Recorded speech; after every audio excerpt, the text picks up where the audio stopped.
নবীজির কাছে কিছুদিনের জন্য ওহী আসা বন্ধ হয়ে গিয়েছিল। এই খবর যখন মক্কার মুশরিকরা জানতে পারলো, নবীজির শানে বেয়াদবিমূলক কথাবার্তা বলতে লাগলো। মক্কার মুশরিকরা বলতে লাগলো, মুহাম্মদের কাছে ওহী আসা বন্ধ হয়ে গেছে, মুহাম্মদের রব মুহাম্মদকে পরিত্যাগ করেছে, মুহাম্মদের রব মুহাম্মদকে ছেড়ে দিয়েছে। এমনকি নবীজির আপন চাচি আবুল আহাবের স্ত্রী উম্মে জামিল, সেও নবীজির শানে বেয়াদবিমূলক কথা বলতেছে।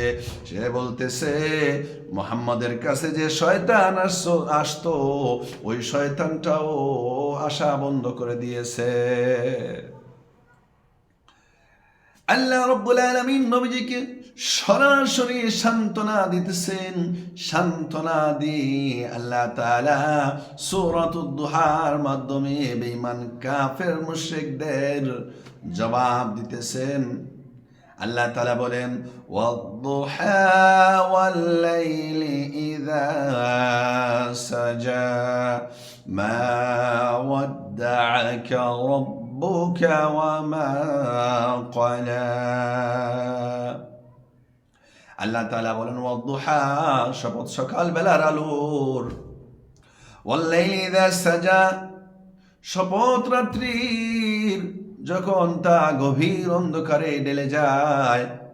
আল্লাহ তাআলা বুঝাইতে চাইতেছেন, হে নবী আমার, রাত্র যখন গভীর হয়, রাত্রের অন্ধকারটা যেমন কষ্টের, ঠিক তেমনি ভাবে এই কষ্টটা দূর করার জন্য আল্লাহ তাআলা সকাল বেলার আলো দিয়ে দেন। তেমনি আপনার জীবনে ওহী বন্ধ হওয়াটা ছিল সাময়িক কষ্ট, কিন্তু আমি আল্লাহ তাআলা আপনাকে ছাড়ি নাই, আমি আল্লাহ তাআলা আপনাকে পরিত্যাগ করি নাই, আমি আপনার প্রতি অসন্তুষ্ট হই নাই। আল্লাহ তাআলা বলেন, মা ওয়াদ্দা'আকা রাব্বুকা ওয়া মা ক্বালা। নবীজিকে সরাসরি সান্ত্বনা দিতেছেন। আল্লাহু আকবার। হে যুবক ভাই, ভালো করে শুনো। আল্লাহ তাআলা সূরাতুদ দুহার মধ্যে বলতেছেন, ওয়ালাল আখিরাতু খায়রুল লাকা মিনাল উলা। আল্লাহ তাআলা নবীজিকে বলেন, ওগো পয়গম্বর, আপনার জন্য আখিরাত দুনিয়ার চাইতে উত্তম। আল্লাহ তাআলা দুনিয়াতে নবীজিকে যেমন মর্যাদা দিয়েছেন, আখিরাতে এর চাইতে আরো বেশি দিবেন।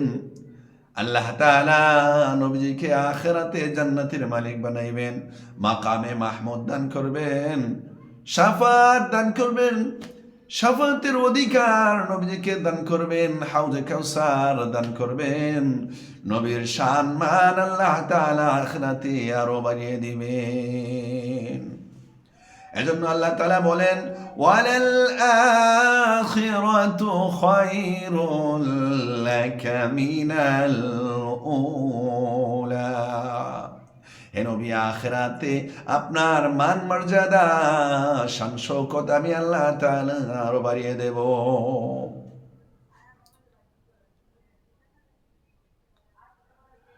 ওয়ালা সাওফা ইউ'তিকা রাব্বুকা ফাতারদা। আল্লাহ তাআলা কোরআনের মধ্যে বলেন, ওয়ালা সাওফা ইউ'তিকা রাব্বুকা ফাতারদা।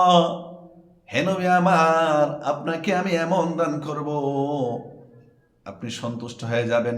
উম্মতের ব্যাপারে নবীর শাফাত এমন ভাবে আল্লাহ তাআলা দিবেন, শাফাতের অধিকার, যতক্ষণ পর্যন্ত উম্মতের ব্যাপারে নবীজি সন্তুষ্ট না হইবেন, ততক্ষণ পর্যন্ত আল্লাহ রাব্বুল আলামিন নবীর শাফাত কবুল করতেই থাকবেন, করতেই থাকবেন।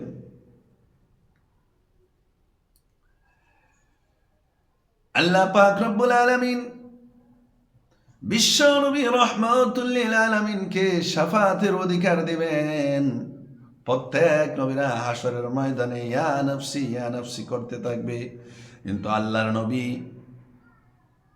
আল্লাহর পয়গম্বর সেই দিন হাসরের ময়দানে উম্মতের জন্য কান্না করতে থাকবে, আল্লাহ তাআলার কাছে বলবে, আল্লাহুম্মা ইয়া উম্মতি ইয়া উম্মতি, হে আল্লাহ আমার উম্মত বাঁচাও, আমার উম্মত বাঁচাও।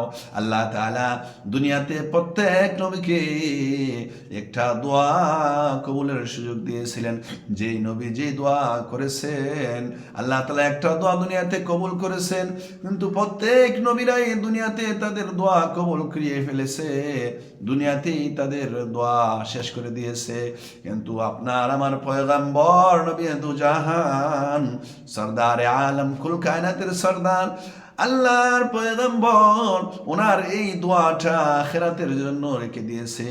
উম্মতের ব্যাপারে উনি আখিরাতে কাল হাসরের ময়দানে উম্মতের ব্যাপারে আল্লাহ তাআলার কাছে উনি সুপারিশ করবেন। আল্লাহ তাআলা বলেন, ওয়ালা সাওফা ইউতিকা রাব্বুকা ফাতারদা, হে নবী আমার, আমি আল্লাহ তাআলা আপনাকে এমন দান করব আপনার উম্মতের ব্যাপারে যে আপনি সন্তুষ্ট হয়ে যাবেন।